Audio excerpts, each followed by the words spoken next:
ನಮಸ್ಕಾರ ಸ್ನೇಹಿತರೆ, ಮತ್ತೊಮ್ಮೆ ನಿಮ್ಮೆಲ್ಲರಿಗೂ ಸ್ಪರ್ಧಾ ನೌಕಾ ಯೂಟ್ಯೂಬ್ ಚಾನಲ್ಗೆ ಆತ್ಮೀಯವಾದ ಸ್ವಾಗತ. ನಿಮ್ಮ ಒಂದು ಸ್ಪರ್ಧಾತ್ಮಕ ಪರೀಕ್ಷೆಗಳಲ್ಲಿ ಅಂದರೆ FDA, STA, PC, PSI, FIDO ಯಾವುದೇ ರೀತಿ ಕಾಂಪಿಟೇಟಿವ್ ಎಕ್ಸಾಮ್ಸ್ಗಳಲ್ಲಿ ರಾಜ್ಯ ನೀತಿ ನಿರ್ದೇಶಕ ತತ್ವಗಳ ಬಗ್ಗೆ ಅಂದರೆ directive principles of state policy ಬಗ್ಗೆ ಯಾವ ರೀತಿಯಾಗಿ ಪ್ರಶ್ನೆಗಳನ್ನು ಕೇಳ್ತಾರೆ, ಅದರ ಮೇಲೆ ಇಲ್ಲಿವರೆಗೂ ಯಾವ ರೀತಿಯಾಗಿ ಪ್ರಶ್ನೆಗಳು ಬಂದಿವೆ, ಮತ್ತು ಇಲ್ಲಿ ಸಂವಿಧಾನದ ಯಾವ ಭಾಗದಲ್ಲಿ ರಾಜ್ಯ ನೀತಿ ನಿರ್ದೇಶಕ ತತ್ವಗಳ ಬಗ್ಗೆ ಉಲ್ಲೇಖವಿದೆ ಮತ್ತು ಯಾವುದೊಂದು ಸಂವಿಧಾನದಿಂದ ನಾವು ರಾಜ್ಯ ನೀತಿ ನಿರ್ದೇಶಕ ತತ್ವಗಳನ್ನು ಎರವಲು ಪಡೆದುಕೊಂಡಿದ್ದೇವೆ. ಇಲ್ಲಿ ಗಾಂಧಿವಾದಿ ತತ್ವಗಳು, ಸಮಾಜವಾದಿ ಮತ್ತು ಆರ್ಥಿಕ ತತ್ವಗಳು ಹಾಗೂ ಉದಾರವಾದಿ ತತ್ವಗಳು ಅಂತಂದ್ರೇನು, ಮತ್ತು ರಾಜ್ಯ ನೀತಿ ನಿರ್ದೇಶಕ ತತ್ವಗಳ ಲಕ್ಷಣಗಳು ಯಾವುವು, ಇಲ್ಲಿಯವರೆಗೆ ಕಾಂಪಿಟೇಟಿವ್ ಎಕ್ಸಾಮ್ಸ್ಗಳಲ್ಲಿ ರಾಜ್ಯ ನೀತಿ ನಿರ್ದೇಶಕ ತತ್ವಗಳ ಮೇಲೆ ಯಾವ ರೀತಿಯಾಗಿ ಪ್ರಶ್ನೆಗಳು ಬಂದಿವೆ ಅನ್ನೋದನ್ನು ಕುರಿತು ಇವತ್ತಿನ ವಿಡಿಯೋದಲ್ಲಿ ಚರ್ಚೆ ಮಾಡೋಣ. ಬನ್ನಿ, ಹಾಗಿದ್ರೆ ವಿಡಿಯೋನ ಸ್ಟಾರ್ಟ್ ಮಾಡೋಣ.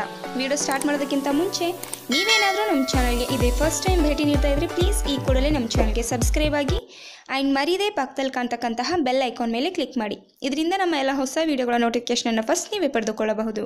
ಹಾಗೆ ವಿಡಿಯೋಗೊಂದು ಲೈಕ್ ಮಾಡಿ ನನಗೆ ಸಪೋರ್ಟ್ ಮಾಡಿ ಅಂತ ಹೇಳ್ತಾ, ಆಯಿತಾ ಲೈಕು? ಬನ್ನಿ, ಹಾಗಿದ್ರೆ ವಿಡಿಯೋನ ಸ್ಟಾರ್ಟ್ ಮಾಡೋಣ. ಈ ಒಂದು ವಿಡಿಯೋನ ಕಂಪ್ಲೀಟಾಗಿ ನೀವು ನೋಡಿದ ಮೇಲೆ ಇಲ್ಲಿ ನಾನು ಕೊಟ್ಟಿರ್ತಕ್ಕಂತಹ ಪ್ರಶ್ನೆಗಳಿಗೆ ನೀವು ಸರಿಯಾದ ಉತ್ತರವನ್ನು ಕಮೆಂಟ್ ಮೂಲಕ ನನಗೆ ತಿಳಿಸಿ ಅಂತ ಹೇಳ್ತಾ ವಿಡಿಯೋನ ಸ್ಟಾರ್ಟ್ ಮಾಡೋಣ. ಬನ್ನಿ. ಭಾರತ ಸಂವಿಧಾನದ 4ನೇ ಭಾಗವು ರಾಜ್ಯ ನಿರ್ದೇಶಕ ತತ್ವಗಳನ್ನು ಒಳಗೊಂಡಿದೆ.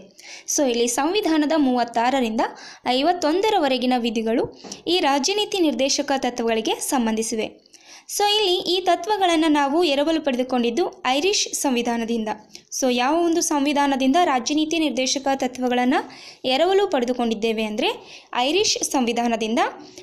ಈ ಒಂದು ರಾಜ್ಯ ನೀತಿ ನಿರ್ದೇಶಕ ತತ್ವಗಳ ಬಗ್ಗೆ ತಿಳಿಸ್ತಕ್ಕಂತಹ ವಿಧಿಗಳು ಯಾವಪ್ಪ ಅಂದರೆ 36ರಿಂದ 51ರ ವಿಧಿಗಳು.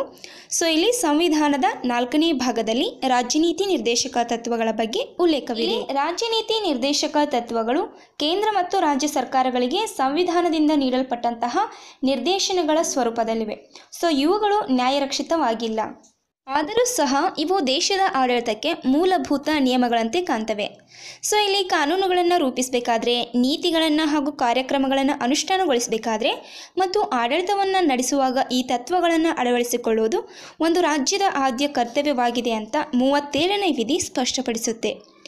ಈ ಅಂಶವನ್ನು ಗಮನದಲ್ಲಿಟ್ಕೊಂಡು ಸಂವಿಧಾನ ಶಿಲ್ಪಿಗಳಾದಂತಹ ಡಾಕ್ಟರ್ BR ಅಂಬೇಡ್ಕರ್ ಅವರು ಈ ತತ್ವಗಳು ಸರ್ಕಾರ ಹೇಗೆ ಕಾರ್ಯಪ್ರವೃತ್ತರಾಗಬೇಕು ಎಂಬುದರ ಮಾರ್ಗಸೂಚಿಗಳಾಗಿವೆ ಅಂತ ತಮ್ಮ ಅಭಿಪ್ರಾಯವನ್ನು ವ್ಯಕ್ತಪಡಿಸಿದ್ದಾರೆ. ಇಲ್ಲಿ ಇಂಪಾರ್ಟೆಂಟ್ ಏನಂದರೆ ರಾಜ್ಯನೀತಿ ನಿರ್ದೇಶಕ ತತ್ವಗಳು ಯಾವ ಭಾಗದಲ್ಲಿ ಉಲ್ಲೇಖವಿದೆ, ಭಾಗ 4 ಯಾವ ದೇಶದಿಂದ ಎರವಲು ಪಡೆದುಕೊಂಡಿದೆ ಅಂದರೆ ಐರ್ಲೆಂಡ್ ಅಥವಾ ಐರಿಷ್ ಸಂವಿಧಾನದಿಂದ. 36ರಿಂದ 51ನೇ ವಿಧಿ ಈ DPSPಗಳ ಬಗ್ಗೆ ತಿಳಿಸುತ್ತೆ. ಅದೇ ರೀತಿ ಡಾಕ್ಟರ್ BR ಅಂಬೇಡ್ಕರ್ ಅವರು ಈ ರಾಜ್ಯ ನೀತಿ ನಿರ್ದೇಶಕ ತತ್ವಗಳನ್ನು ನಾವೆಲ್ ಫೀಚರ್ಸ್ ಅಂದರೆ ಕಾದಂಬರಿಯ ಲಕ್ಷಣಗಳು ಅಂತ ಕರೀತಾರೆ. ಇದು ಆಲ್ಮೋಸ್ಟ್ ಆಲ್ ಎಲ್ಲ ಕಾಂಪಿಟೇಟಿವ್ ಎಕ್ಸಾಮ್ಸ್ಗಳಲ್ಲಿ ತುಂಬಾ ರಿಪೀಟ್ ಆಗಿರುವಂತಹ ಪ್ರಶ್ನೆ.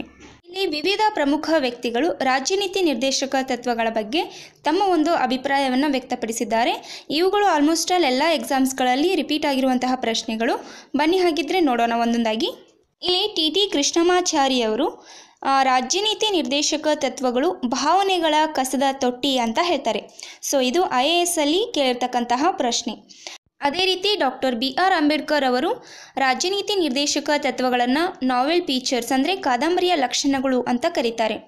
ಇನ್ನು ಗ್ರಾನ್ವಿಲ್ ಅಸ್ಟಿನ್ ಅವರು ಈ ಒಂದು ರಾಜ್ಯ ನೀತಿ ನಿರ್ದೇಶಕ ತತ್ವಗಳನ್ನು ಅಂತರಾತ್ಮ ಅಥವಾ ಅಂತಃಸಾಕ್ಷಿ ಅಂತ ಕರೀತಾರೆ. ಇನ್ನು KT ಶಾ ಅವರು ರಾಜ್ಯ ನೀತಿ ನಿರ್ದೇಶಕ ತತ್ವಗಳು ಬ್ಯಾಂಕ್ ಅನುಮತಿ ನೀಡಿದಾಗ ಬ್ಯಾಂಕಿನ ಅವಶ್ಯಕತೆಗಳಿಗೆ ಅನುಗುಣವಾಗಿ ಪಾವತಿಸುವ ಚೆಕ್ ಅಂತ ಈ DPSPಗಳ ಬಗ್ಗೆ ಒಂದು ಹೇಳಿಕೆಯನ್ನು ನೀಡಿದ್ದಾರೆ. ಇನ್ನು ರಾಜ್ಯ ನೀತಿ ನಿರ್ದೇಶಕ ತತ್ವಗಳ ಲಕ್ಷಣಗಳನ್ನು ನೋಡೋದಾದರೆ ಮೊದಲನೇದಾಗಿ ಇವುಗಳು ಕಲ್ಯಾಣ ರಾಜ್ಯದ ಕಲ್ಪನೆಯನ್ನು ನೀಡ್ತವೆ. ನೆಕ್ಸ್ಟ್ ಇವು ಸಲಹೆ ಸೂಚನೆಗಳನ್ನು ನೀಡುವಂತಹ ಸಲಕರಣೆಗಳು ಅಂತ ಕೂಡ ಹೇಳಲಾಗುತ್ತೆ. ಬಟ್ ಈ ರಾಜ್ಯ ನೀತಿ ನಿರ್ದೇಶಕ ತತ್ವಗಳಿಗೆ ಕಾನೂನಿನ ಬೆಂಬಲ ಇಲ್ಲ. ನೆಕ್ಸ್ಟ್ ಇಲ್ಲಿ ಸರ್ಕಾರ ಯಾವುದೇ ರೀತಿ ಕಾಯ್ದೆ ಕಾನೂನುಗಳನ್ನು ಜಾರಿಗೆ ತರಬೇಕು ಅಂದರೆ ಈ ರಾಜ್ಯ ನೀತಿ ನಿರ್ದೇಶಕ ತತ್ವಗಳ ಒಂದು ಆಧಾರದ ಮೇಲೆಯೇ ಜಾರಿಗೆ ತರುತ್ತೆ. ಇವುಗಳು ಸರ್ಕಾರಕ್ಕೆ ಮಾರ್ಗದರ್ಶನ ಮಾಡುವಂತಹ ತತ್ವಗಳಾಗಿವೆ ಅಂತ ಕೂಡ ಹೇಳಲಾಗುತ್ತೆ. ಇಲ್ಲಿ ರಾಜ್ಯ ನೀತಿ ನಿರ್ದೇಶಕ ತತ್ವಗಳನ್ನು 3 ತತ್ವಗಳಾಗಿ ವಿಭಾಗಿಸಲಾಗುತ್ತೆ. ಅವುಗಳು ಯಾವುವು, ಅಲ್ಲಿ ಬರ್ತಕ್ಕಂತಹ ವಿಧಿಗಳು ಯಾವುವು ಅನ್ನೋದನ್ನು ಡೀಟೇಲ್ ಆಗಿ ನೋಡ್ತಾ ಹೋಗೋಣ ಬನ್ನಿ. ಮೊದಲನೇದಾಗಿ ಗಾಂಧಿವಾದಿ ತತ್ವಗಳು, ನೆಕ್ಸ್ಟ್ ಸಮಾಜವಾದಿ ಮತ್ತು ಆರ್ಥಿಕ ತತ್ವಗಳು, ಮೂರನೇದಾಗಿ ಉದಾರವಾದಿ ತತ್ವ. ತತ್ವಗಳು. ಸೊ ಇಲ್ಲಿ ಗಾಂಧಿವಾದಿ ತತ್ವಗಳ ಬಗ್ಗೆ ಮೊದಲೇದಾಗಿ ತಿಳಿದುಕೊಳ್ಳೋಣ ಬನ್ನಿ. ಇಲ್ಲಿ ಗಾಂಧಿವಾದಿ ತತ್ವಗಳಲ್ಲಿ ಆರ್ಟಿಕಲ್ಸ್ ಯಾವ್ಯಾವ ಬರ್ತವೆ ಅಂತ ನೋಡೋದಾದರೆ ಮೊದಲೇದಾಗಿ article 40, next article 43B, next article 46, article 47 ಹಾಗೂ 48ನೇ ವಿಧಿಗಳು ಗಾಂಧಿವಾದಿ ತತ್ವಗಳು ಅಂತ ಹೇಳಲಾಗುತ್ತೆ. ಸೊ ಬನ್ನಿ ಮೊದಲೇದಾಗಿ ಆರ್ಟಿಕಲ್ 40 ಬಗ್ಗೆ ತಿಳಿದುಕೊಳ್ಳೋಣ. ಆರ್ಟಿಕಲ್ 40 ಗ್ರಾಮ ಸ್ವರಾಜ್ಯದ ಒಂದು ಪರಿಕಲ್ಪನೆಯನ್ನು ನೀಡುತ್ತೆ. ಸೊ ಇಲ್ಲಿ ಗ್ರಾಮ ಸ್ವರಾಜ್ ಅನ್ನೋ ಒಂದು ಪರಿಕಲ್ಪನೆಯನ್ನು ಕೊಟ್ಟವರು ಗಾಂಧೀಜಿಯವರು. ಸೊ ಇದು ಗ್ರಾಮ ಸ್ವರಾಜ್ ಅನ್ನೋದು ಗಾಂಧೀಜಿಯವರ ಕನಸಾಗಿತ್ತು ಅಂತ ಕೂಡ ಹೇಳಲಾಗುತ್ತೆ. ಪ್ರಸ್ತುತ ಭಾರತದಲ್ಲಿ ಸರಿಸುಮಾರು 6,40,000 ಹಳ್ಳಿಗಳಿವೆ ಅಂತ ಕೂಡ ಅಂದಾಜು ಮಾಡಿ ಹೇಳಲಾಗುತ್ತೆ. ಆರ್ಟಿಕಲ್ 40ಯ ಮೇನ್ ಇಂಟೆನ್ಷನ್ ಏನಪ್ಪ ಅಂದರೆ ಗ್ರಾಮ ಪಂಚಾಯಿತಿಗಳನ್ನು ಸಂಘಟಿಸಲು ಕ್ರಮ ತೆಗೆದುಕೊಳ್ಳುವುದು ಹಾಗೂ ಸರ್ಕಾರದ ಸ್ವಾಯತ್ತ ಘಟಕಗಳಾಗಿ ಕಾರ್ಯನಿರ್ವಹಿಸಲು ಅಗತ್ಯವಾದಂತಹ ಅಧಿಕಾರ ಮತ್ತು ಪ್ರಾಧಿಕಾರವನ್ನು ಅವುಗಳಿಗೆ ನೀಡುವುದು ಈ ಆರ್ಟಿಕಲ್ 40ಯ ಮುಖ್ಯ ಉದ್ದೇಶ. ಸೊ ಭಾರತ ಸರ್ಕಾರ ಗ್ರಾಮೀಣಾಭಿವೃದ್ಧಿಗೆ ಹಲವು ಯೋಜನೆಗಳನ್ನು ಹಾಕಿಕೊಂಡಿದೆ. ಇಲ್ಲಿ ಗ್ರಾಮ ಸಡಕ್ ಯೋಜನೆ ಅಂತ ಬರುತ್ತೆ. ಸೊ ಇದನ್ನು ಡಿಸೆಂಬರ್ 25, 2000ರಲ್ಲಿ ಪ್ರಧಾನಮಂತ್ರಿ ಅಟಲ್ ಬಿಹಾರಿ ವಾಜಪೇಯಿ ಅವರು ಸುಮಾರು 8 ಲಕ್ಷ ಕಿಲೋಮೀಟರ್ ರಸ್ತೆಯನ್ನು ಅಭಿವೃದ್ಧಿಪಡಿಸಲು ಈ ಒಂದು ಯೋಜನೆಯನ್ನು ಜಾರಿಗೊಳಿಸ್ತಾರೆ. ಅದೇ ರೀತಿ ಪಂಚಾಯಿತಿ ವ್ಯವಸ್ಥೆಯ ಬಗ್ಗೆ ನಮಗೆ ಸಂವಿಧಾನದ ಭಾಗ 9ರಲ್ಲಿ ಉಲ್ಲೇಖವಿದೆ.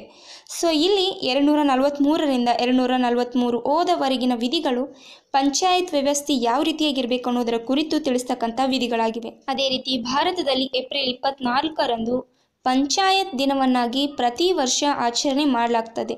ಅದೇ ರೀತಿ ನಮ್ಮ ಕರ್ನಾಟಕದಲ್ಲಿ ದಿನವನ್ನು ಮೇ 10ರಂದು ಆಚರಿಸಲಾಗುತ್ತೆ. ಸೊ ಪ್ರಸ್ತುತ ಕರ್ನಾಟಕ ರಾಜ್ಯದಲ್ಲಿರತಕ್ಕಂತಹ ಗ್ರಾಮಗಳ ಸಂಖ್ಯೆ ಎಷ್ಟಪ್ಪ ಅಂದರೆ 29,340 ಗ್ರಾಮಗಳಿವೆ.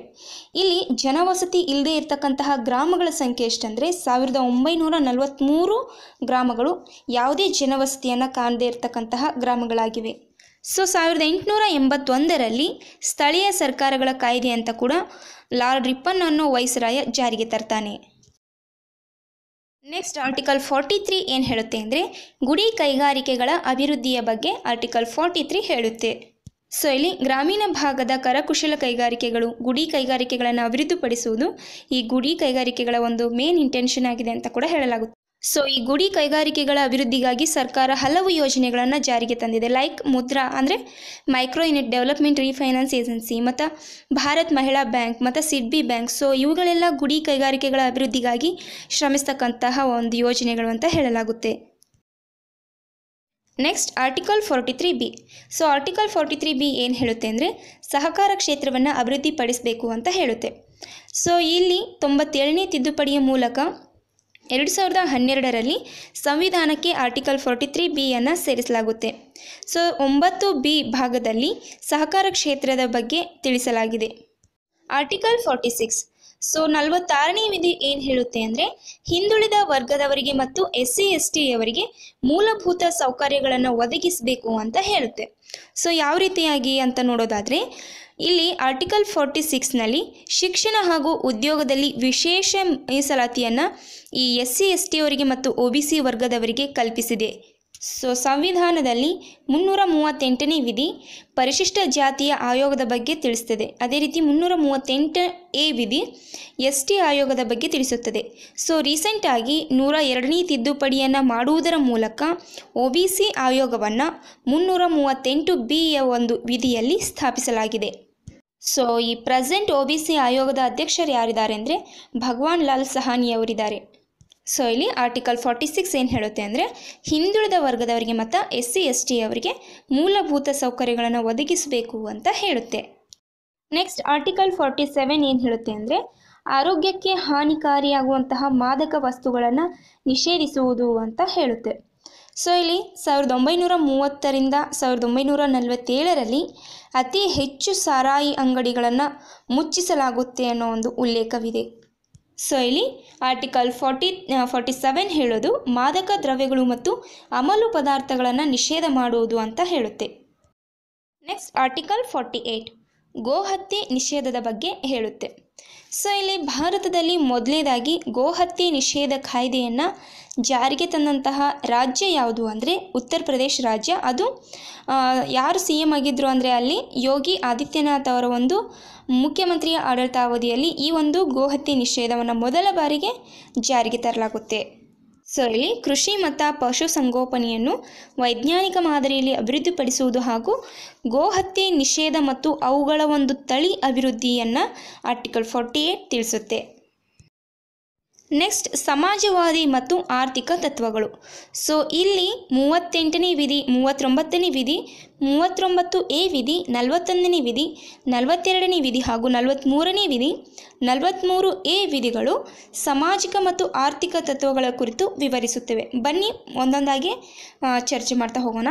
ಸೊ ಇಲ್ಲಿ 38ನೇ ವಿಧಿಯಿಂದ ಸಮಾಜವಾದಿ ಮತ್ತು ಆರ್ಥಿಕ ತತ್ವಗಳು ಪ್ರಾರಂಭ ಆಗ್ತವೆ. ಅದಕ್ಕೂ ಬಿಫೋರ್ 36ನೇ ವಿಧಿ ಮತ್ತು 37ನೇ ವಿಧಿ ಏನು ಹೇಳುತ್ತೆ ಅಂತ ನೋಡಿದ್ರೆ, ಮೊದಲೇದಾಗಿ ಆರ್ಟಿಕಲ್ 36. ಸೊ ಇದು ರಾಜ್ಯ ಎಂಬ ಪದವನ್ನು ನೀಡುತ್ತೆ. ನಮ್ಮ ಸಂವಿಧಾನದಲ್ಲಿ ರಾಜ್ಯ ಎಂಬ ಪದದ ಒಂದು ಅರ್ಥವನ್ನು ನೀಡ್ತಕ್ಕಂಥ ವಿಧಿಗಳು ಕೇವಲ 12, 36 ಮತ್ತು 152ನೇ ವಿಧಿಗಳು ಮಾತ್ರ. ಆರ್ಟಿಕಲ್ 36 ಒಂದು ಸುಖಿ ರಾಜ್ಯದ ಒಂದು ಕಲ್ಪನೆಯನ್ನು ನೀಡುತ್ತೆ ಅಂತ ಕೂಡ ಹೇಳಲಾಗುತ್ತೆ. ಅದೇ ರೀತಿ ಆರ್ಟಿಕಲ್ 37 ಏನು ಹೇಳುತ್ತೆ ಅಂದರೆ, ರಾಜ್ಯನೀತಿ ನಿರ್ದೇಶಕ ತತ್ವಗಳು ಉಲ್ಲಂಘನೆಯಾದರೆ ನ್ಯಾಯಾಲಯದಲ್ಲಿ ಪ್ರಶ್ನೆ ಮಾಡುವಂತಿಲ್ಲ ಅಂತ ಹೇಳುತ್ತೆ. ಕಾನೂನಿನ ಬೆಂಬಲ ಇಲ್ಲ, ಆದರೆ ಸಂಸತ್ತು ಕಾಯ್ದೆಗಳನ್ನು ರೂಪಿಸುವಂತಹ ಸಮಯದಲ್ಲಿ ಈ ರಾಜ್ಯನೀತಿ ನಿರ್ದೇಶಕ ತತ್ವಗಳು ಮಾರ್ಗಸೂಚಿಗಳಾಗಿ ಕಾರ್ಯವನ್ನು ನಿರ್ವಹಿಸ್ತವೆ. ನೆಕ್ಸ್ಟ್ ಇಲ್ಲಿ ಆರ್ಟಿಕಲ್ 38 ಅಂದರೆ ಸಮಾಜವಾದಿ ತತ್ವಗಳಲ್ಲಿ ಮೊದಲೇದು ಆರ್ಟಿಕಲ್ 38. ಸೊ ಇದು ಏನು ಹೇಳುತ್ತೆ ಅಂದರೆ, ನ್ಯಾಯವನ್ನು ಲೈಕ್ ಸಾಮಾಜಿಕ ನ್ಯಾಯ, ಆರ್ಥಿಕ ನ್ಯಾಯ, ರಾಜಕೀಯ ನ್ಯಾಯವನ್ನು ಒದಗಿಸುವುದು ಅಂತ ಆರ್ಟಿಕಲ್ 39 ಹೇಳುತ್ತೆ. ಇಲ್ಲಿ ಆದಾಯ ಮತ್ತು ಸ್ಥಾನಮಾನ, ಅವಕಾಶ, ಸೌಲಭ್ಯಗಳು ಎಲ್ಲರಿಗೂ ಸಮಾನವಾಗಿ ದೊರೆಯಬೇಕು ಅನ್ನೋದು ಆರ್ಟಿಕಲ್ 38ರ ಒಂದು ಮುಖ್ಯ ಉದ್ದೇಶ. ಸೊ ಈ ಆದಾಯ, ಸ್ಥಾನಮಾನ, ಸೌಲಭ್ಯಗಳು ಮತ್ತು ಅವಕಾಶಗಳಲ್ಲಿ ಕಂಡುಬರ್ತಕ್ಕಂತಹ ಅಸಮಾನತೆಯನ್ನು ಕಡಿಮೆ ಮಾಡಬೇಕು ಅಂತ ಈ ತತ್ವವನ್ನು 1978ರಲ್ಲಿ 44ನೇ ತಿದ್ದುಪಡಿ ಮಾಡುವುದರ ಮೂಲಕ ಸಂವಿಧಾನದ ಭಾಗ 4ಕ್ಕೆ ಸೇರ್ಪಡೆ ಮಾಡಲಾಗುತ್ತೆ. Next article 39. ಸೊ ಆರ್ಟಿಕಲ್ 39 ಏನು ಹೇಳುತ್ತೆ ಅಂದರೆ, ಪ್ರತಿಯೊಬ್ಬ ಪೌರನಿಗೆ ಜೀವನಾವಶ್ಯಕ ವಸ್ತುಗಳು ದೊರಕುವಂತೆ ಮಾಡಬೇಕು ಅಂತ ಹೇಳುತ್ತೆ. ಅದೇ ರೀತಿ ಸಮುದಾಯದ ಭೌತಿಕ ಸಂಪನ್ಮೂಲಗಳನ್ನು ಎಲ್ಲರ ಒಳಿತಿಗಾಗಿ ಸಮಾನವಾಗಿ ಹಂಚಿಕೆಯಾಗುವಂತೆ ನೋಡಿಕೊಳ್ಬೇಕು ಅಂತ ಹೇಳುತ್ತೆ. ಮತ್ತು ಸಂಪತ್ತು ಮತ್ತು ಉತ್ಪಾದನಾ ಸಾಧನಗಳು ಯಾವುದೇ ರೀತಿ ಕೇಂದ್ರೀಕೃತವಾಗಬಾರ್ದು ಅನ್ನೋದನ್ನು ಕೂಡ ಇದು ಹೇಳುತ್ತೆ.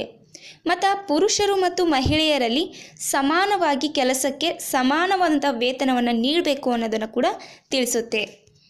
ಇಲ್ಲಿ ಸಂವಿಧಾನದಲ್ಲಿ 1976ರಲ್ಲಿ ಸಮಾನ ಕೆಲಸಕ್ಕೆ ಸಮಾನ ವೇತನ ಯೋಜನೆಯನ್ನು ಜಾರಿಗೆ ತರ್ತಾರೆ. ಅದೇ ರೀತಿ 1948ರಲ್ಲಿ ಕನಿಷ್ಠ ಕೂಲಿ ಯೋಜನೆಯನ್ನು, 1986ರಲ್ಲಿ ಬಾಲಕಾರ್ಮಿಕ ಪದ್ಧತಿಯ ನಿಷೇಧವನ್ನು, 1976ರಲ್ಲಿ ಜೀತ ಪದ್ಧತಿಯ ನಿರ್ಮೂಲನೆಯನ್ನು, ಅದೇ ರೀತಿ 1956ರಲ್ಲಿ ಅಕ್ರಮ ಮಾನವ ಸಾಗಾಣಿಕೆ ನಿಷೇಧ ಕಾರ್ಯಕ್ರಮಗಳನ್ನು ಸರ್ಕಾರವು ಇನ್ನೂ ಹಲವು ಯೋಜನೆಗಳನ್ನು ಜಾರಿಗೆ ತರುತ್ತೆ. ಸೊ ಟೋಟಲ್ ಆಗಿ 39ನೇ ವಿಧಿಯ ಮುಖ್ಯ ಉದ್ದೇಶ ಏನಪ್ಪ ಅಂದರೆ, ಕಾರ್ಮಿಕರು ಮತ್ತು ಮಕ್ಕಳ ಆರೋಗ್ಯ ಹಾಗೂ ಶಕ್ತಿಯನ್ನು ಬಲವಂತಪೂರ್ವಕವಾಗಿ ದುರುಪಯೋಗವಾಗದಂತೆ ಸಂರಕ್ಷಿಸುವುದು ಈ ಒಂದು 39ನೇ ವಿಧಿಯ ಒಂದು ಮುಖ್ಯ ಉದ್ದೇಶ ಆಗಿದೆ. Next article 39A. So article 39A ಏನು ಹೇಳುತ್ತೆ ಅಂದರೆ, ಬಡವರಿಗೆ ಉಚಿತವಾದಂತಹ ಕಾನೂನಿನ ಸಲಹೆಯನ್ನು ಒದಗಿಸಬೇಕು ಅಂತ 39A ವಿಧಿ ತಿಳಿಸುತ್ತೆ. ಸೊ ಇದನ್ನು ಸಂವಿಧಾನದಲ್ಲಿ 42ನೇ ತಿದ್ದುಪಡಿ ಮಾಡಿ 1976ರಲ್ಲಿ ಜಾರಿಗೆ ತರಲಾಗುತ್ತೆ. ಅದೇ ರೀತಿ 41ನೇ ವಿಧಿ ಏನು ಹೇಳುತ್ತೆ ಅಂದರೆ, ಉದ್ಯೋಗದ ಹಕ್ಕು, ನಿರುದ್ಯೋಗ, ಅಶಕ್ತ ಮತ್ತು ವೃದ್ಧಾಪ್ಯಗಳ ಸಂದರ್ಭಗಳಲ್ಲಿ ಸಾರ್ವಜನಿಕರು ಸಹಾಯ ಮಾಡಬೇಕು ಅಂತ 41ನೇ ವಿಧಿ ತಿಳಿಸುತ್ತೆ. Next article 42. ಸೊ ಆರ್ಟಿಕಲ್ 42 ಏನು ಹೇಳುತ್ತೆ ಅಂದರೆ, ಹೆರಿಗೆ ಭತ್ಯೆಗೆ ಅವಕಾಶವನ್ನು ನೀಡುವುದರ ಕುರಿತು ತಿಳಿಸುತ್ತೆ. ಸೊ ಇದಕ್ಕೆ ಸಂಬಂಧಪಟ್ಟಂತೆ ಮಾತೃವಂದನಾ ಯೋಜನೆ ಮತ್ತು ಮಾತೃಪೂರ್ಣ ಯೋಜನೆಗಳು ಸೊ ಇದರ ಅಡಿಯಲ್ಲೇ ಜಾರಿಗೆ ಬಂದಿವೆ. ಇಲ್ಲಿ ಮಾತೃವಂದನಾ ಯೋಜನೆಯಲ್ಲಿ 6,000 ರೂಪಾಯಿ ಹಣವನ್ನು ಒಂದು ಹೆರಿಗೆ ಅಂತಹ ಮಹಿಳೆಗೆ ನೀಡಲಾಗುತ್ತೆ. ಅದೇ ರೀತಿ ಮಾತೃಪೂರ್ಣ ಯೋಜನೆಯ ಒಂದು ಅಡಿಯಲ್ಲಿ ಅಂಗನವಾಡಿಗಳ ಮೂಲಕ ಗರ್ಭಿಣಿ ಮಹಿಳೆಗೆ ಪೌಷ್ಟಿಕ ಆಹಾರವನ್ನು ನೀಡು. ಸೊ ಸಂವಿಧಾನದಲ್ಲಿ 1961ರಲ್ಲಿ ಪ್ರಸೂತಿ ಕಾಯ್ದೆಯನ್ನು ಜಾರಿಗೆ ತರಲಾಗುತ್ತದೆ. ಸೊ ಇದರ ಪ್ರಕಾರ 180 ದಿನಗಳ ಕಾಲ ಅಂದರೆ ಸುಮಾರು 6 ತಿಂಗಳ ಕಾಲ ಗರ್ಭಿಣಿ ಮಹಿಳೆಗೆ ರಜೆಯನ್ನು ಒದಗಿಸಬೇಕು ಅಂತ ಹೇಳಲಾಗುತ್ತೆ. ಅದೇ ರೀತಿ ಆರ್ಟಿಕಲ್ 43 ಏನು ಹೇಳುತ್ತೆ ಅಂದರೆ ಕಾರ್ಮಿಕರಿಗೆ ಅಸ್ತಿತ್ವದಲ್ಲಿರುವ ವೇತನವನ್ನು ಕಲ್ಪಿಸುವುದು ಮತ್ತು ಅವರ ಸಾಂಸ್ಕೃತಿಕ ಸಾಮಾಜಿಕ ಅವಕಾಶಗಳಿಗೆ ಉತ್ತೇಜನವನ್ನು ನೀಡುವುದು. ಸೊ ಈ ಒಂದು ಆರ್ಟಿಕಲ್ 43ಗೆ ಸಂಬಂಧಪಟ್ಟಂತೆ ಸರ್ಕಾರ 1948ರಲ್ಲಿ ಕನಿಷ್ಠ ಕೂಲಿ ಕಾಯ್ದೆಯನ್ನು ಜಾರಿಗೆ ತರುತ್ತೆ. ಅದೇ ರೀತಿ ನರೇಗಾ ಮೂಲಕ 150 ದಿನಗಳ ಕಾಲ ಉದ್ಯೋಗವನ್ನು ನೀಡುವುದು ಇದೇ ಒಂದು ಆರ್ಟಿಕಲ್ 43 ಅಡಿಯಲ್ಲಿ ಜಾರಿಗೆ ತಂದಿರತಕ್ಕಂತಹ ಯೋಜನೆ. Next article 43A. So article 43A ಏನು ಹೇಳುತ್ತೆ ಅಂದರೆ ಆಡಳಿತದಲ್ಲಿ ಕಾರ್ಮಿಕರ ಭಾಗವಹಿಸುವಿಕೆಯ ಕುರಿತು ತಿಳಿಸುತ್ತೆ. 1976 42ನೇ ತಿದ್ದುಪಡಿಯ ಮೂಲಕ ಈ ವಿಧಿಯನ್ನು ಸಂವಿಧಾನದ ಭಾಗ 4ಕ್ಕೆ ಸೇರಿಸಲಾಗುತ್ತೆ. ಆರ್ಟಿಕಲ್ 47. ಸೊ ಆರ್ಟಿಕಲ್ 47 ಜನರ ಪೌಷ್ಟಿಕಾಂಶ ಮತ್ತು ಆರೋಗ್ಯದ ಮಟ್ಟವನ್ನು ಉತ್ತೇಜಿಸುವುದರ ಕುರಿತು ತಿಳಿಸುತ್ತೆ. ನೆಕ್ಸ್ಟ್ ಉದಾರವಾದಿ ತತ್ವಗಳು. ಸೊ ಉದಾರವಾದಿ ತತ್ವಗಳು ಏನು ಹೇಳ್ತವೆ, ಈ ಒಂದು ಉದಾರವಾದಿ ತತ್ವಗಳಲ್ಲಿ ಯಾವ ವಿಧಿಗಳು ಬರ್ತವೆ ಅನ್ನೋದನ್ನು ನೋಡೋಣ. ಸೊ ಇಲ್ಲಿ ಉದಾರವಾದಿ ತತ್ವಗಳ ಬಗ್ಗೆ ತಿಳಿಸ್ತಕ್ಕಂಥ ವಿಧಿಗಳು ಯಾವುವು ಅಂದರೆ 44ನೇ ವಿಧಿ, 45ನೇ ವಿಧಿ, 48A ವಿಧಿ, 49ನೇ ವಿಧಿ, 50ನೇ ವಿಧಿ ಹಾಗೂ 51ನೇ ವಿಧಿಗಳು ಉದಾರವಾದಿ ತತ್ವಗಳ ಕುರಿತು ತಿಳಿಸ್ತವೆ. ಇಲ್ಲಿ ಮೊದಲನೇದಾಗಿ ಆರ್ಟಿಕಲ್ 44. ಸೊ ಆರ್ಟಿಕಲ್ 44 ಏಕರೂಪ ನಾಗರಿಕ ಸಂಹಿತೆಯ ಬಗ್ಗೆ ತಿಳಿಸುತ್ತದೆ. ಸೊ ಇಡೀ ಭಾರತದಲ್ಲಿ ಏಕರೂಪ ನಾಗರಿಕ ಸಂಹಿತೆಯನ್ನು ಜಾರಿಗೊಳಿಸಿದಂತಹ ಮೊದಲ ರಾಜ್ಯ ಯಾವುದು ಅಂದರೆ ಅದು ಗೋವಾ. ಸೊ ಇಲ್ಲಿ ಫಸ್ಟ್ ಏಕರೂಪ ನಾಗರಿಕ ಸಂಹಿತೆ ಅಂದ್ರೇನು ಅನ್ನೋದನ್ನು ಫಸ್ಟ್ ತಿಳಿದುಕೊಳ್ಳೋಣ. ಇಲ್ಲಿ ಸಿವಿಲ್ ಕಾನೂನುಗಳು ಮತ್ತು ಕ್ರಿಮಿನಲ್ ಕಾನೂನು ಅಂತ ಕಾನೂನುಗಳಲ್ಲಿ 2 ಭಾಗಗಳಾಗಿ ವಿಂಗಡಿಸ್ತಾರೆ. ಸೊ ಸಿವಿಲ್ ಕಾನೂನಿನ ಅಡಿಯಲ್ಲಿ ಈ ವರದಕ್ಷಿಣೆಗೆ ಸಂಬಂಧಪಟ್ಟಂತೆ, ವಿಚ್ಛೇದನಕ್ಕೆ ಸಂಬಂಧಪಟ್ಟಂತೆ ಅಥವಾ ಜಮೀನಿನ ವಿಚಾರಕ್ಕೆ ಸಂಬಂಧಪಟ್ಟಂತೆ ಅಥವಾ ಧರ್ಮದ ಆಧಾರದ ಮೇಲೆ ಯಾವುದೇ ತೀರ್ಪನ್ನು ನೀಡಬಾರ್ದು ಅನ್ನೋದಕ್ಕೆ ಸಂಬಂಧಪಟ್ಟಂತಹ ಕಾನೂನುಗಳು ಈ ಸಿವಿಲ್ ಕಾನೂನುಗಳ ಅಡಿಯಲ್ಲಿ ಬರ್ತವೆ. ಇಲ್ಲಿ ಎರಡನ್ನೂ ಸಮಾನವಾಗಿ ಪರಿಗಣಿಸಬೇಕು. ಇಲ್ಲಿ ಧರ್ಮ, ಜಾತಿ, ಲಿಂಗ ಇವುಗಳ ಆಧಾರದ ಮೇಲೆ ತೀರ್ಪನ್ನು ನೀಡದೆ ಎರಡೂ ಕಾನೂನುಗಳಲ್ಲಿ ಏಕರೀತಿಯಾದಂತಹ ತೀರ್ಪನ್ನು ಅಥವಾ ಶಿಕ್ಷೆಯನ್ನು ನೀಡುವುದು, ಎಲ್ಲರೂ ಸಮಾನರು ಎನ್ನುವಂತಹ ತತ್ವದ ಆಧಾರದ ಮೇಲೆ ಕಾನೂನನ್ನು ರಚಿಸುವುದೇ ಏಕರೂಪ ನಾಗರಿಕ ಸಂಹಿತೆ. Next article 45. ಸೊ ಆರ್ಟಿಕಲ್ 45 ಏನು ಹೇಳುತ್ತೆ ಅಂದರೆ 6 ವರ್ಷಗಳನ್ನು ಪೂರೈಸುವವರೆಗೆ ಎಲ್ಲ ಮಕ್ಕಳಿಗೆ ಶೈಶವಾವಸ್ಥೆಯ ರಕ್ಷಣೆ ಮತ್ತು ಶಿಕ್ಷಣವನ್ನು ನೀಡಬೇಕು ಅಂತ ಹೇಳುತ್ತೆ. ಅಂದರೆ ಇಲ್ಲಿ ಇದು ಆರ್ಟಿಕಲ್ 45 ಪೂರ್ವ ಬಾಲ್ಯದ ಬಗ್ಗೆ ಒಂದು ಪರಿಕಲ್ಪನೆಯನ್ನು ನೀಡುತ್ತೆ. ಇಲ್ಲಿ 0ರಿಂದ 6 ವರ್ಷದ ಮಕ್ಕಳಿಗೆ ಶಿಕ್ಷಣವನ್ನು ನೀಡುವುದು ಪಾಲಕರ ಒಂದು ಆದ್ಯ ಕರ್ತವ್ಯ ಅಂತ ಈ ವಿಧಿ ತಿಳಿಸ್ಕೊಡುತ್ತೆ. Next article 48A. So article 48A ಏನು ಹೇಳುತ್ತೆ ಅಂದರೆ ಪರಿಸರ ಸಂರಕ್ಷಣೆ ಮತ್ತು ಸುಧಾರಣೆ ಮತ್ತು ಅರಣ್ಯ ಹಾಗೂ ವನ್ಯಜೀವಿ ಸಂರಕ್ಷಣೆಯ ಕುರಿತು ಆರ್ಟಿಕಲ್ 48A ವಿಧಿ. 1976 42ನೇ ತಿದ್ದುಪಡಿ ತರುವುದರ ಮೂಲಕ ಪರಿಸರವನ್ನು ರಕ್ಷಿಸಬೇಕು ಮತ್ತು ವನ್ಯಜೀವಿ ಧಾಮಗಳನ್ನು ರಕ್ಷಣೆ ಮಾಡಬೇಕು ಅನ್ನೋ ಒಂದು ಕಾಯ್ದೆಯನ್ನು ಜಾರಿಗೆ ತರಲಾಗುತ್ತೆ. 1973ರಲ್ಲಿ ಉತ್ತರಾಖಂಡ್ ಮತ್ತು ಉತ್ತರ ಪ್ರದೇಶದಲ್ಲಿ ಚಂಡಿ ಪ್ರಸಾದ್ ಭಟ್ ಮತ್ತು ಸುಂದರ್ಲಾಲ್ ಬಹುಗುನ್ ಅವರು ಚಿಪ್ಕೋ ಚಳುವಳಿಯನ್ನು ಆರಂಭಿಸ್ತಾರೆ. 1983ರಲ್ಲಿ ಕರ್ನಾಟಕದ ಉತ್ತರ ಕನ್ನಡ ಜಿಲ್ಲೆಯಲ್ಲಿ ಪಾಂಡುರಂಗ್ ಹೆಗ್ಡೆ ಅವರು ಅಪ್ಪಿಕೋ ಚಳುವಳಿಯನ್ನು ಆರಂಭಿಸ್ತಾರೆ. ಇನ್ನು ಸಾಲುಮರದ ತಿಮ್ಮಕ್ಕ 284 ಆಲದ ಮರಗಳನ್ನು ಮಾಗಡಿ ತಾಲೂಕು ರಾಮನಗರ ಜಿಲ್ಲೆಯಲ್ಲಿ ನೆಡ್ತಾರೆ. ಸೊ ಇವೆಲ್ಲವೂ ಪರಿಸರ ಸಂರಕ್ಷಣೆಯ ಒಂದು ಕುರಿತು ತಿಳಿಸುತ್ತವೆ. ಇನ್ನು ಆರ್ಟಿಕಲ್ 49 ರಾಷ್ಟ್ರೀಯ ಐತಿಹಾಸಿಕ ಸ್ಮಾರಕಗಳನ್ನು ರಕ್ಷಿಸಬೇಕು ಅಂತ ಹೇಳುತ್ತೆ. ಅದೇ ರೀತಿ ನ್ಯಾಯಾಂಗವನ್ನು ಕಾರ್ಯಾಂಗದಿಂದ ಬೇರ್ಪಡಿಸುವುದು ಆರ್ಟಿಕಲ್ 50 ಕೂಡ ತಿಳಿಸುತ್ತೆ. ಆರ್ಟಿಕಲ್ 51 ಏನು ಹೇಳುತ್ತೆ ಅಂದರೆ ಅಂತಾರಾಷ್ಟ್ರೀಯ ಶಾಂತಿ ಮತ್ತು ಭದ್ರತೆಯನ್ನು ಕಾಪಾಡಿಕೊಳ್ಬೇಕು ಅಂತ ಕೂಡ ಹೇಳುತ್ತೆ. ಸೊ ಸ್ನೇಹಿತರೆ, ಇದಿಷ್ಟು ಮಾಹಿತಿ ರಾಜ್ಯ ನೀತಿ ನಿರ್ದೇಶಕ ತತ್ವಗಳ ಕುರಿತು. ಸೊ ನಿಮ್ಮ ಒಂದು ಸ್ಪರ್ಧಾತ್ಮಕ ಪರೀಕ್ಷೆಗಳಲ್ಲಿ ಯಾವುದೇ ರೀತಿ ಪ್ರಶ್ನೆಗಳನ್ನು ರಾಜ್ಯ ನೀತಿ ನಿರ್ದೇಶಕ ತತ್ವಗಳ ಮೇಲೆ ಕೇಳಿದರೆ ಈ ಒಂದು ಮಾಹಿತಿಯನ್ನು ಹೊರತುಪಡಿಸಿ ಪ್ರಶ್ನೆಗಳನ್ನು ಕೇಳುವುದಿಲ್ಲ ಅಂತ ನಾನು ಹೇಳಲಾಗುತ್ತೆ. ಯಾಕಂದರೆ ಇದಿಷ್ಟು ಮಾಹಿತಿಯನ್ನು ಈ ಹಿಂದೆ ನಡೆದಿರ್ತಕ್ಕಂತಹ ಎಲ್ಲ ಸ್ಪರ್ಧಾತ್ಮಕ ಪರೀಕ್ಷೆಗಳ ಒಂದು ಪ್ರಶ್ನೆಗಳನ್ನು ಅವಲೋಕಿಸಿ ಈ ಒಂದು ಮಾಹಿತಿಯನ್ನು ನಿಮಗೆ ಒದಗಿಸಲಾಗಿದೆ. ಸೊ ರಾಜ್ಯ ನೀತಿ ನಿರ್ದೇಶಕ ತತ್ವಗಳ ಕುರಿತು ಕಂಪ್ಲೀಟ್ ಇನ್ಫಾರ್ಮೇಷನ್ ನಿಮಗೆ ಇಷ್ಟ ಆಗಿದ್ದರೆ ದಯವಿಟ್ಟು ವಿಡಿಯೋಗೆ ಲೈಕ್ ಮಾಡೋದನ್ನು ಮರಿಬೇಡಿ ಹಾಗೂ ನಿಮ್ಮ ಸ್ನೇಹಿತರೊಂದಿಗೆ ಈ ವಿಡಿಯೋವನ್ನು ಹೆಚ್ಚಾಗಿ ಶೇರ್ ಮಾಡ್ಕೊಳ್ಳಿ ಅಂತ ಹೇಳ್ತಾ ನೆಕ್ಸ್ಟ್ ನಿಮಗೆ ಯಾವ ಒಂದು ಟಾಪಿಕ್ ಮೇಲೆ ವಿಡಿಯೋವನ್ನು ಮಾಡಬೇಕು ಅನ್ನೋದನ್ನು ನನಗೆ ಕಾಮೆಂಟ್ ಮೂಲಕ ತಿಳಿಸಿ ಅಂತ ಹೇಳ್ತಾ thanks for watching this video.